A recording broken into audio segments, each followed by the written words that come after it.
agent phoned and said that I got a part in the Beatles film, but it was very secret. Pattie Boyd's life reads like the plot of an epic rock and roll story, filled with fame, love, betrayal, and redemption. Once an iconic muse for two of rock music's greatest legends, George Harrison and Eric Clapton, Pattie's life was far more complicated and painful than it appeared on the surface. At 81, after years of silence, Pattie finally opened up about the deep emotional wounds she suffered at the hands of two men who defined an era, men she once loved, but who ultimately betrayed her. In this story, we explore the painful journey of a woman who was both the muse for some of the greatest love songs of the 20th century and a woman caught in the heart of a destructive love triangle. The public may remember her as the inspiration for timeless songs, but behind the glossy headlines, Pattie's reality was one of heartbreak, addiction, and the search for identity. Her story teaches us that the cost of fame and love is often far more complicated than it seems. Early years, a childhood of instability. Pattie Boyd was born Patricia Ann Boyd on March 17, 1944 in Somerset, England. Her early years were far from the glamorous life that would later define her. When she was just 8 years old, her parents divorced, sending her and her 3 siblings back to England with their mother. Pattie's father, an RAF officer, had moved the family to Nairobi, Kenya in 1952, but the instability of the divorce left her feeling unmoored. Growing up in a family that faced financial difficulties, Pattie's childhood was filled with frequent relocations, making it difficult for her to feel rooted in one place. As the eldest child, Pattie took on the responsibility of caring for her younger siblings, growing up faster than most of her peers. Her early life was one of hardship and emotional strain, shaping her character and teaching her the importance of resilience. Though her childhood was marked by instability, Pattie's beauty and natural poise would soon catch the attention of the fashion world, eventually changing the course of her life. Entering the world of fashion. In the early 1960s, Pattie moved to London with hopes of finding her own path. She took a job as a receptionist at a hair salon, but it was there that her life took an unexpected turn. A photographer spotted her striking looks, her bright eyes, golden hair, and ethereal beauty, and she was soon catapulted into the world of modeling. Her career skyrocketed as she became the muse of some of the most influential designers of the time, such as Ozzie Clark. She graced the covers of Vogue, Vanity Fair, and Elle, and quickly became a style icon, embodying the free-spirited, bohemian look that defined the 1960s. She was more than just a model. She became the epitome of the modern woman, a symbol of the era's shift toward independence and style. But it was on the set of A Hard Day's Night, a Beatles movie, that Pattie met the man who would change the trajectory of her life forever, George Harrison. Meeting George Harrison, a fairy tale romance. In 1964, Pattie met George Harrison while filming A Hard Day's Night, where she played a schoolgirl. The chemistry between the two was immediate. George, the quiet lead guitarist of the Beatles, found in Pattie a woman who was as unique as he was. After a brief courtship, they married on January 21, 1966, and their union was initially viewed as a fairy tale romance. George, deeply in love with Pattie, wrote several songs in her honor, including Something and For You Blue, which would go on to become some of the most iconic love songs in rock history. Frank Sinatra himself called Something the greatest love song of the last 50 years. To the world, George and Pattie seemed like the perfect couple, a symbol of love, happiness, and artistic brilliance. Yet, behind the smiling faces and the media attention, cracks began to form in their seemingly perfect marriage. George's growing obsession with spirituality and his frequent trips to India began to create a distance between him and Pattie. While George was away on spiritual quests, Pattie was left feeling increasingly isolated. Worse yet, she would later discover that George had been unfaithful to her. The betrayal, George Harrison's infidelities. As the 1960s gave way to the 1970s, the cracks in Pattie and George's marriage deepened. George's spiritual journey, which took him to India, further distanced him from Pattie.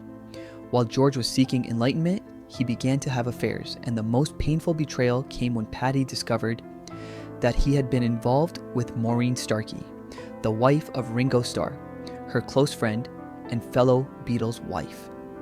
This was a devastating blow to Pattie, not just because of the infidelity, but because it came at the hands of a man who had once written songs for her that were hailed as some of the greatest love songs ever written. The betrayal left Pattie feeling alone and abandoned, and her emotional turmoil became the catalyst for a new chapter in her life, one that would introduce her to another man, Eric Clapton. Eric Clapton's obsession, the muse, becomes the prize. Eric Clapton had been a close friend of George Harrison, but his feelings for Pattie were far more complicated. Clapton, who was already an established guitarist and musician, had harbored deep feelings for Pattie since they first met in the mid-1960s. His admiration for her beauty soon morphed into an obsession, and he could not shake his feelings for her, even as he remained close to George. In 1968, Clapton sent Pattie a letter that would change the course of their relationship. The letter, signed only with the letter E, expressed a powerful and obsessive love. Clapton wrote, "For you, I am willing to sacrifice my family, my religion, even my soul." Pattie, still married to George, was shaken by the intensity of Clapton's words. While she remained loyal to her husband, the growing emotional distance between her and George made it harder for her to ignore the feelings that Clapton's letter stirred within her. Clapton's feelings for Pattie eventually became the fuel for one of rock's most famous and painful love triangles. His deep longing for her would later inspire the classic song, Layla, a track that became one of the greatest rock songs of all time. Layla, the song of heartbreak and betrayal. As Clapton's feelings for Pattie deepened, his heartbreak over her inability to reciprocate only intensified. His unrequited love spilled into his music, creating Layla, a powerful ballad that expressed his passion, pain, and longing. The song became a masterpiece that would forever be linked to Pattie, and it was clear that Clapton's feelings were tied to a deep emotional turmoil. At the same time, Pattie's marriage to George was beginning to unravel. The emotional distance, infidelities, and spiritual distractions had eroded the foundation of their union. By the early 1970s, Pattie, feeling abandoned and betrayed, found herself drawn to Eric's raw honesty and the intensity of his feelings. Eventually, in 1974, Pattie left George. It wasn't a dramatic confrontation or a fiery argument. It was a quiet decision to walk away from a marriage that had long since lost its spark. But the end of her marriage marked the beginning of a new chapter with Eric Clapton, one that was filled with both passion and emotional complexity. The illusion of love, marrying Eric Clapton. In 1977, after finalizing her divorce from George, Pattie married Eric Clapton. To the outside world, it seemed like a romantic ending. Two people who had suffered and found their way back to each other.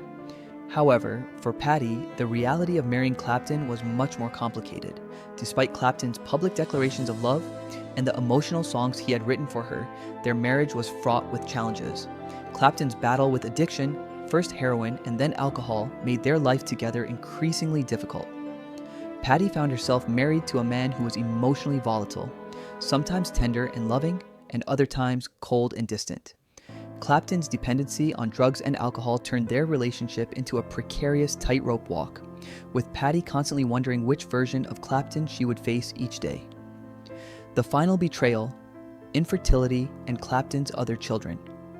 As if their troubled marriage wasn't enough, Pattie faced another heartbreaking betrayal. Despite their efforts, she and Clapton were unable to have children. Pattie, who had long dreamed of becoming a mother, underwent years of fertility treatments hoping to conceive. But while Pattie struggled with infertility, Clapton fathered children with other women. In 1985, she discovered that Clapton had a daughter, Ruth, with studio manager Yvonne Kelly. A year later, he had a son, Connor, with actress Lori Del Santo. This was the final straw for Pattie. Not only had she been betrayed by George, but now Clapton, who had once vowed to be with her, had given the one thing she longed for most to other women. It was a cruel blow, and it left Pattie feeling humiliated and betrayed once again. Walking away, finding peace in the silence.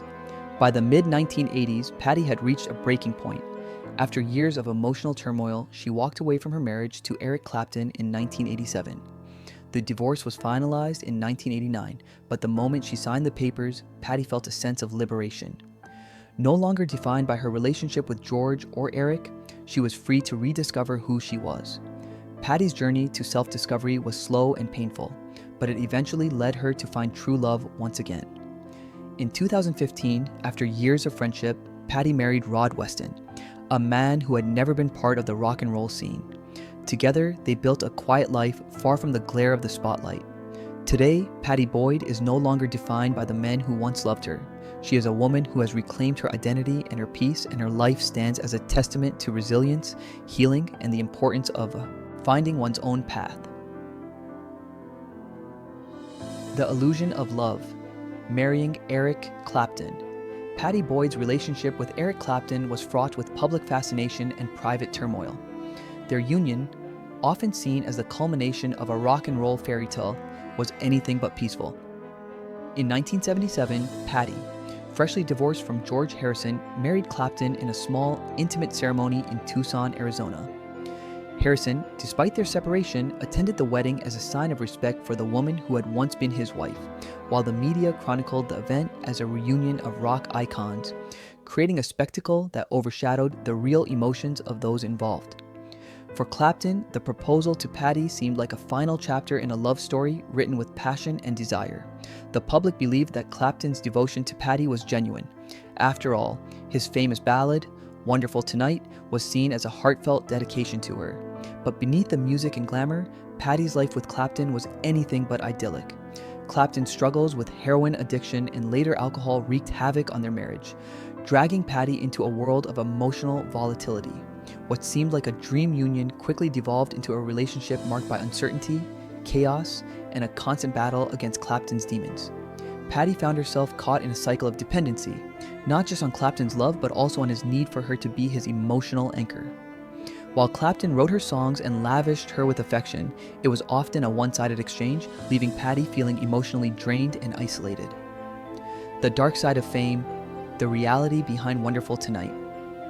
While the world saw Wonderful Tonight as a testament to Clapton's romantic love for Pattie, she often saw it as a reminder of how suffocating their relationship had become.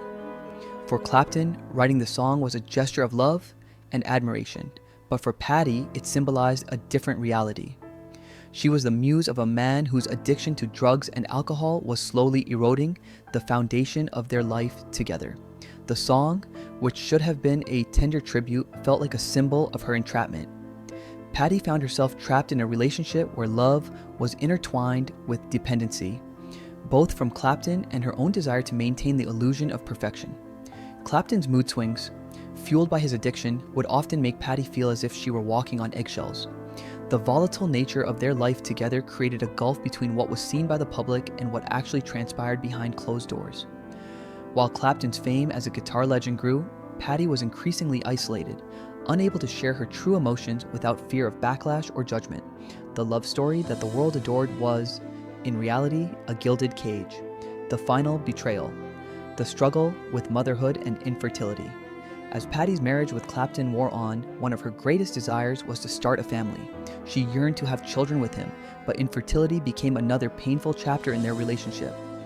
Despite undergoing numerous fertility treatments, Pattie could not conceive. This unmet longing compounded the emotional turmoil she was already facing, and the strain on their marriage deepened. As the years went by, Clapton's erratic behavior only worsened. Pattie, desperate for stability, found that Clapton's attention and affection were no longer enough to mask the cracks in their relationship. In an even more devastating turn, Pattie discovered that Clapton had fathered children with other women during their marriage. The betrayal was a cruel blow, particularly for Pattie, who had always dreamed of raising a family with the man she loved. The realization shattered the illusion of love and highlighted the devastating effects of Clapton's addiction.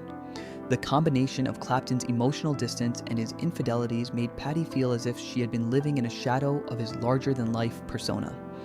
She had once been the muse for some of rock music's most iconic songs, but now she felt diminished, the weight of betrayal and emotional exhaustion taking a toll on her sense of self-worth.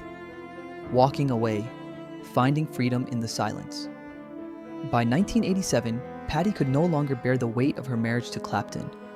After years of emotional turmoil and personal sacrifice, she made the decision to leave. The divorce, finalized in 1989, marked the end of an era and the beginning of a new chapter for Pattie. Signing the divorce papers was an act of both liberation and heartbreak. For the first time in years, Pattie was free from the chaos that had defined her life for so long. Though the emotional scars remained, The act of walking away gave her the strength to rediscover her identity outside of her relationships with famous men. It wasn't just a divorce from Clapton, it was a reclaiming of herself.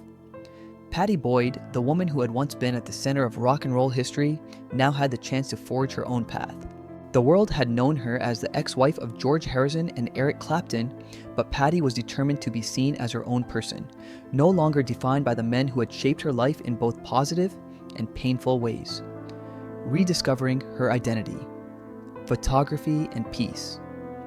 After her divorce, Pattie sought solace in photography, a passion she had put aside while immersed in the world of fame and rock music. Photography allowed her to capture the world on her own terms, offering her a creative outlet that was entirely her own. Her exhibitions, which showcased her unique perspective and artistic vision, received critical acclaim, and for the first time, Pattie felt validated as an artist in her own right. In 2007, Pattie published her memoir, Wonderful Tonight, which provided an intimate look at the trials and tribulations of her marriages to George Harrison and Eric Clapton.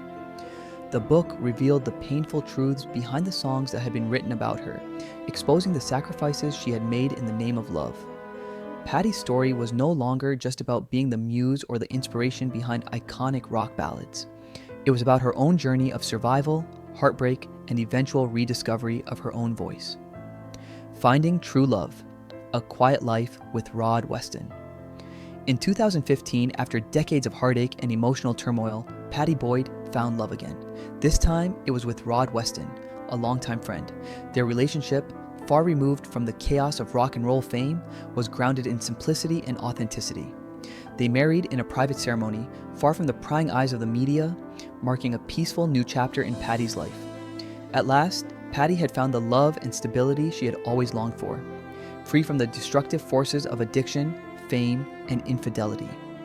Today, at 81, Pattie Boyd lives quietly in her country home, reflecting on the life she has lived.